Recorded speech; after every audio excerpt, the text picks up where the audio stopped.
다 같이 기도하겠습니다. 은혜와 진리가 충만하신 하나님, 이 시간 주님을 사모하는 마음으로 말씀을 듣는 성도들에게 말씀의 깊은 은혜를 경험할 수 있도록 성령님께서 우리가 있는 자리마다 임재하여 주시고 말씀하여 주시옵소서. 한 말씀이라도 우리 마음에 깊은 울림이 되어 말씀으로 살아가는 하루가 되게 하소서. 거룩하신 예수님의 이름으로 기도드립니다. 아멘. 오늘 말씀은 시편 29편 1절에서 11절 말씀입니다. 시편 29편 1절에서 11절 말씀 다 같이 합독하겠습니다. 너희 권능 있는 자들아, 영광과 능력을 여호와께 돌리고 돌릴지어다. 여호와께 그의 이름에 합당한 영광을 돌리며 거룩한 옷을 입고 여호와께 예배할지어다. 여호와의 소리가 무리에 있도다. 영광의 하나님이 우레소리를 내시니 여호와는 많은 무리에 계시도다. 여호와의 소리가 힘이 있으며 여호와의 소리가 위엄차도다. 여호와의 소리가 백향목을 꺾으시며 여호와께서 레바논 백향목을 꺾어 부수시도다. 그 나무를 송아지같이 뛰게 하시며 레바논과 시론으로 들송아지같이 뛰게 하시도다. 여호와의 소리가 화염을 가르시도다. 여호와의 소리가 광야를 진동하시며 여호와께서 가데스 광야를 진동시키시도다. 여호와의 소리가 암사슴을 낙태하게 하시고 산림을 말갛게 벗기시니 그의 성전에서 그의 모든 것들이 말하기를 영광이라 하도다.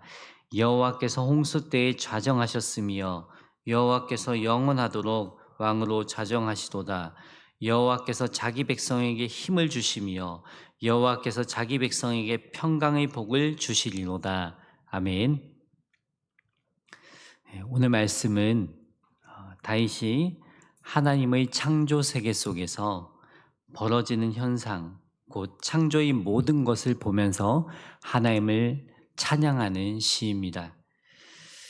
1절부터 보겠습니다. 너희 권능 있는 자들아, 영광과 능력을 여호와께 돌리고 돌릴지어다.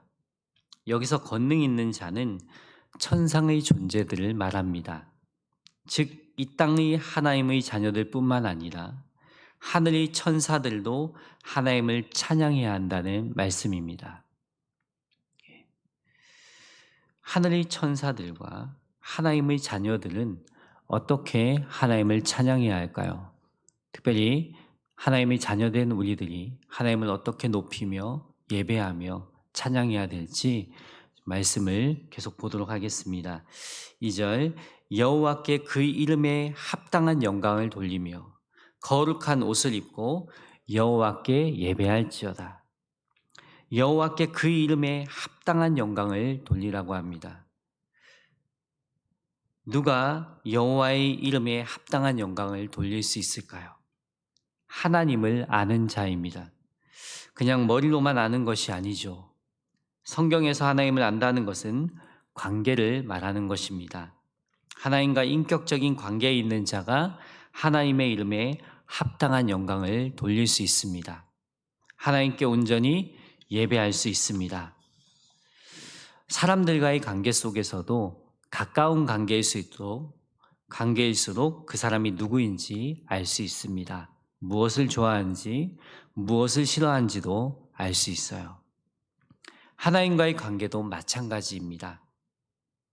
하나님과의 관계가 친밀할수록 하나님이 어떤 분인지 알 수 있습니다. 그 하나님과의 친밀한 관계를 맺기 위해서 우리가 날마다 기도하는 것입니다. 또 새벽을 깨우는 것입니다. 매일 말씀을 묵상하는 것입니다.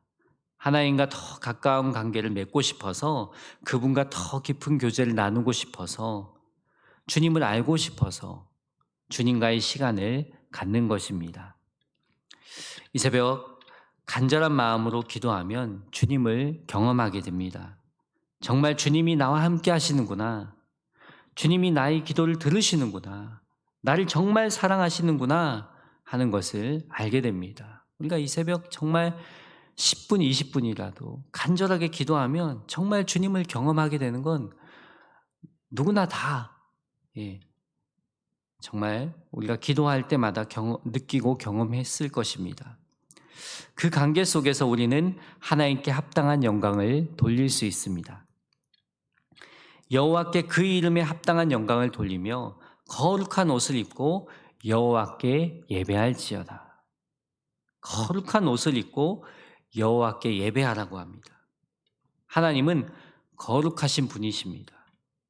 죄와는 구별되신 분이 하나님이십니다. 그렇다면 그에 합당한 예배를 드리려면 거룩한 옷을 입어야 합니다. 하지만 우리 자신을 보면 스스로의 노력으로는 거룩해질 수 없습니다. 오늘 말씀에 순종하겠다고 결단해도 며칠 못 가서 또 넘어집니다. 우리의 힘으로는 하나님께 합당한 예배를 드릴 수 없다는 것을 우리 스스로가 너무나 잘 압니다. 그래서 우리는 하나님 앞에 예배할 때 있는 모습 그대로 나아가야 합니다. 우리가 할 수 있는 것은 주님 앞에 나의 솔직한 심정을 아뢰는 것입니다. 주님, 나의 모습이 이렇습니다. 나의 마음이 이렇습니다. 회개하며 주님께 나의 영혼을 변화시켜 주시옵소서 기도해야 합니다. 주님은 이렇게 있는 모습 그대로 나아가는 자녀들을, 하나님의 자녀들을 받아주십니다. 거룩한 삶을 살아갈 수 있도록 성령을 부어주십니다. 사모하는 영혼을 만족시켜 주십니다. 문제는 나를 자꾸 감추는 것입니다. 나는 괜찮은 것처럼, 나는 거룩한 것처럼 자꾸 꾸미고 회개하지 않고 몸은 예배당에 있지만 생각은 다른 생각으로 가득 차 있다면 어떻게 하나님을 온전히 예배할 수 있겠습니까?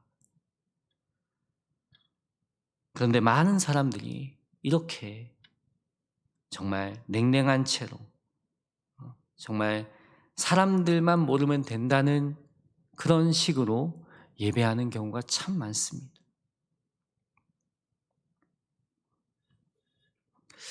요즘 하나님께서 저에게 계속 회개의 기도를 하게 하십니다.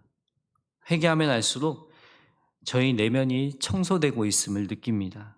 아직 나의 내면에서 싸워야 할 것은 많지만 회개가 얼마나 큰 힘이고 주님의 사랑을 깊이 경험하게 하는 통로인지 모릅니다. 이 새벽 하나님께서 저와 여러분의 죄가 무엇인지 생각나게 하신다면 회개하며 나아갑시다. 회개하는 가운데 우리 심령을 새롭게 하시고 변화시키시는 은혜를 경험하시길 축원합니다. 거룩한 옷은 무엇일까요?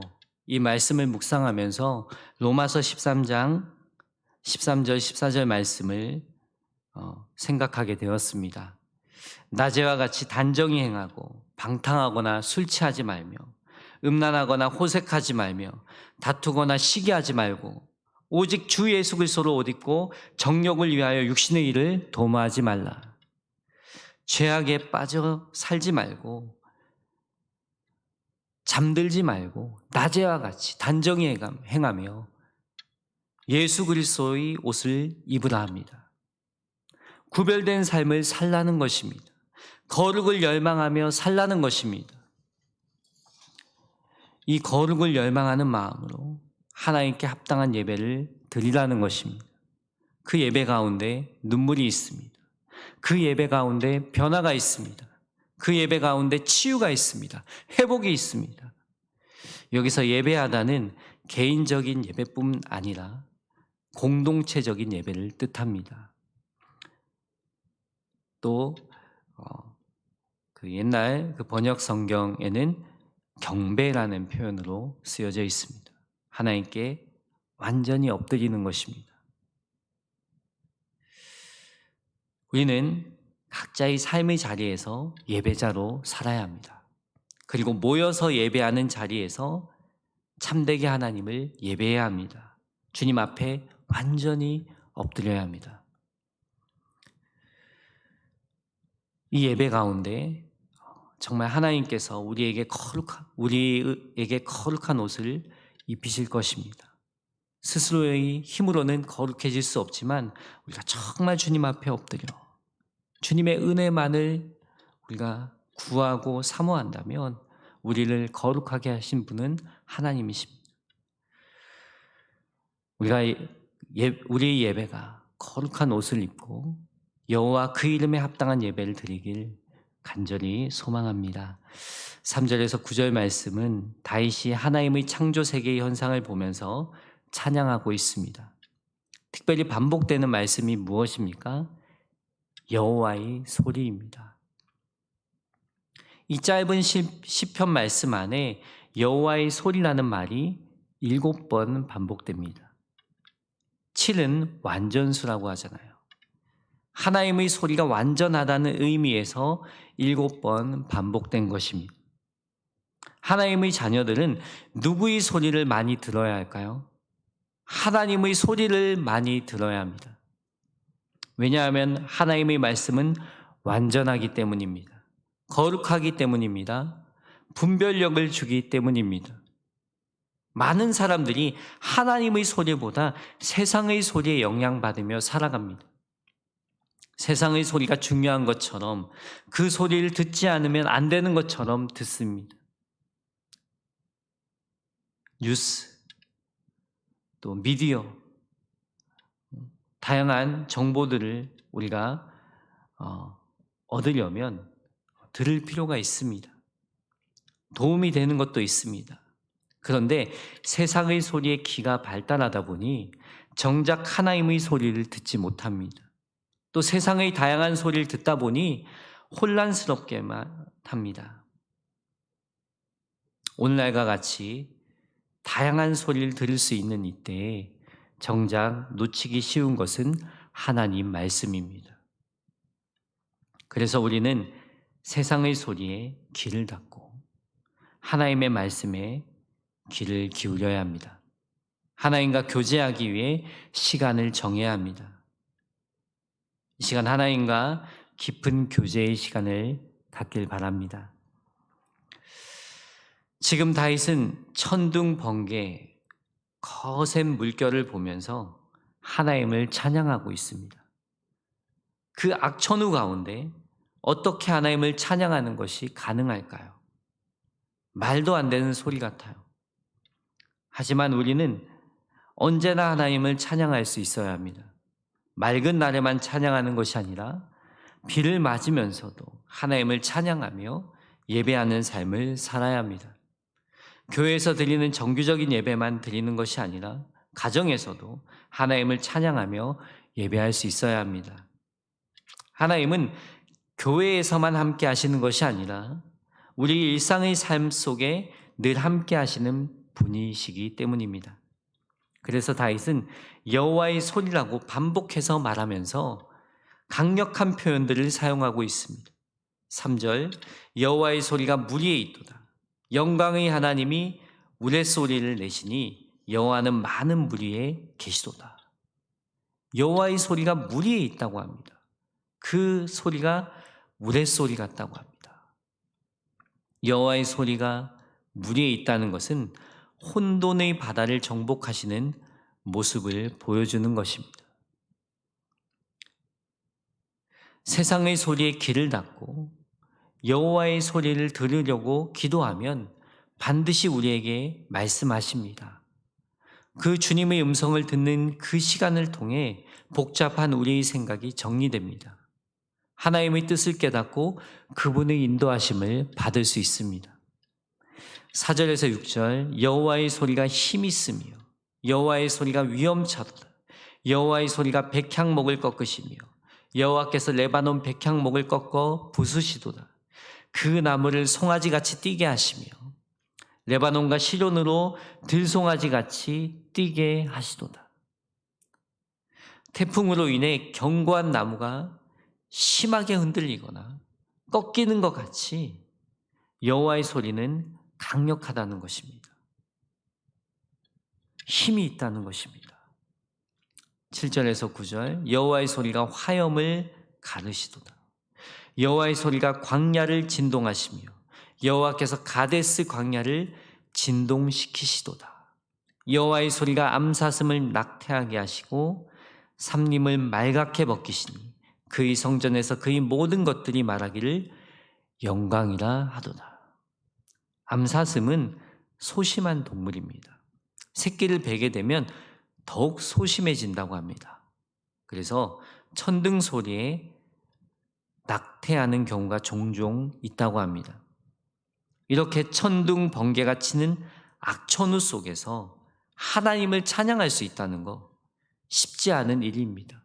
또 하나님의 음성을 들을 수 있다는 거 쉽지 않은 일입니다. 날씨가 왜 이래? 아이고, 하필 왜 날씨가 흐려? 이런 때 왜 비가 내려? 이런 말 대신 우리가 하나님을 찬양할 수 있다면 얼마나 좋을까요? 하나님이 얼마나 기뻐하실까요? 어떤 상황과 조건을 따지지 않고 하나님을 찬양한다면 그곳에 하나님의 임재가 경험되어질 것입니다. 다윗은 하나님을 찬양했어요. 하나님의 말씀은 창조 세계보다 더 권능이 있음을 노래하고 있습니다. 다윗의 시를 보면 다윗은 좋을 때만 하나님을 찬양하지 않았음을 알 수 있습니다. 사울에게 쫓기는 상황에서도, 위급한 상황에서도 나를 보호하시고 지키시는 하나님을 찬양했어요. 험난한 모든 여정 가운데에서도 여호와는 나의 목자시니 내게 부족함이 없으리로다. 나에게 참된 만족을 주시는 하나님을 찬양했습니다. 저와 여러분도 다윗처럼 오늘 하루 어떤 상황과 환경 따지지 않고 늘 하나님을 찬양하며 살아가는 삶이 되길 소망합니다. 다윗이 어떤 상황과 환경 속에서도 찬양할 수 있었던 이유가 무엇일까요? 10절과 11절에 나옵니다. 10절 함께 읽겠습니다. 여호와께서 홍수 때에 좌정하셨으며 여호와께서 영원하도록 왕으로 좌정하시도다. 여호와께서 홍수 때에 좌정하셨다는 것은 무엇일까요? 홍수와 같은 어려움 가운데서도 다윗은 나와 함께 하시는 하나님을 경험했어요. 그 하나님께 영원히 나의 왕으로 그 모든 상황을 다스려 주세요. 정말 기도하는 심정으로 또 하나님을 찬양했습니다. 또 실질적으로 다윗은 그 홍수와 같은 그런 상황 속에서 나를 지키시고 보호하신 하나님을 경험했습니다. 또 11절 여호와께서 자기 백성에게 힘을 주시며 여호와께서 자기 백성에게 평강의 복을 주시리로다. 그 모든 어려움을 감당할 수 있는 힘을 다윗에게 주셨다는 것입니다. 또 평강의 복을 주시리로다. 평강은 샬롬을 말합니다. 샬롬이란 다툼이나 분쟁이 없는 평화의 상태를 말하기도 하지만 더 깊은 의미가 있습니다. 어떤 상황과 조건에 상관없이 하나님의 임재 가운데 누리는 샬롬입니다. 나와 함께 하시는 주님 안에서 누리는 샬롬입니다. 그 샬롬의 은혜는 곧 하나님 나라를 이 땅에서 맛보는 복입니다. 그래서 다윗은 어떤 상황과 환경에 관계없이 하나님을 찬양할 수 있었습니다. 이 샬롬의 은혜는 하나님을 믿는 개인과 공동체가 함께 누릴 수 있습니다. 하나님은 모든 하나님의 자녀가 샬롬의 복을 누리길 원하십니다. 우리 삶 가운데 다양한 일들이 있습니다. 나의 힘으로 감당하기 어려운 일들이 찾아오기도 합니다. 그럴지라도 입술로 부정적인 말을 내뱉기보다는 나와 함께 하시는 주님을 생각해 봅시다. 그리고 매 순간 마음으로 주님께 기도하고 그 상황 가운데 일하시는 주님을 바라봅시다. 이 자체가 하나님을 찬양하는 모습이 아닐까요? 오늘 하루를 살아가면서 정말 다윗처럼 모든 상황과 또 환경 가운데에서 정말 입술로 마음으로 하나님을 찬양하며 기도하며 살아가는 저와 여러분 되기를 예수님의 이름으로 축원합니다. 다 같이 기도하겠습니다.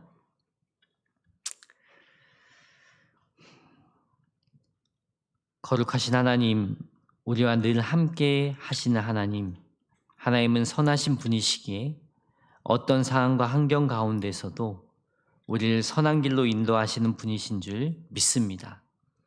그 하나님께서 항상 나와 함께 하시는 분이심을 믿고 나의 모든 문제를 맡기게 하시고 주님 안에서 샬롬의 은혜를 누리게 하소서.